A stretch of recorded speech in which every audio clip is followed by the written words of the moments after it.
السلام عليكم ورحمة الله وبركاته صاحبي المركز مر والبا سلام قيمة له وشرف له أيان هوديني soo marinayna ku soo dhawaada alaabteeni alaabo qiimo badan ayaad run ahaantiina uga barateen iyo maantii alaabo cusub alaabtani waxa weeyaan waa qaybtii timaha haday noqoto timaha jajabaya haday noqoto timaha daadanaya haday noqoto timaha go'aya ee durkaya haday noqoto odayaasha iyo inamada dhalinyarta ay bidaartu ku soo socoto intaba aad iyo aad bay ugu fiican tahay run ahaantii waxay ka kooban tahay saddex shay waa shaamboogi waa sprayga lagu buufinayo iyo conditionka qofku marka hore shaamboogu ku meedhaya shaamboogu markuu ku meedho biyo yaro qafiif iskaga qaadaya markuu ku qaado conditionkan buu ayuu markuu qalajiyo timaha ayuu conditionka isagana marinaya conditionkan waa after shaamboogi marka deetana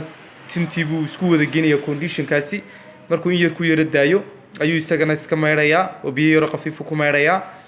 deetana spraygan oo mid lagu buufinayo aloe vera spray baa la yiraahdaa oo mid lagu buufinayo ayuu deetana timaha ku buufinaya kaasaas uu ku deynaya marka intaas ayuu qaadanaya tinta nutrition bay u yihiin gudaha hoose ayuu ka soo nafaqeynayaan sidoo kale tintii bixitaankeedii uu siyaadinayaan kalarkiiba uu soo celinaya haday tintu cawlnaatay sidoo kale tinta jajabaysay waxyaabaadkan uu joojinayaan marka hore waxyaabaadka ay qabtaan waxa kamid ah horta tinta go'aysay marka hore ba joojinayaan marka ugu horeysa markay joojiyaan deetana tintii inay dib isku soo celiso oo ay soo kaabto ayaa meesha imanaysa waxaan leeyahay odayaashii mar dambe in lima diidayo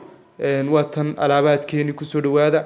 dib 15 jir u noqda ku soo dhawaada company-geena Forever Living Product rag iyo dumarba timaha go'aya iyo waxyaabaadka aynu ka hortagno aad baynu soo dhaweynaa saaxiibayaal salaam calaykum waraxmatullaahi wabarakaatuh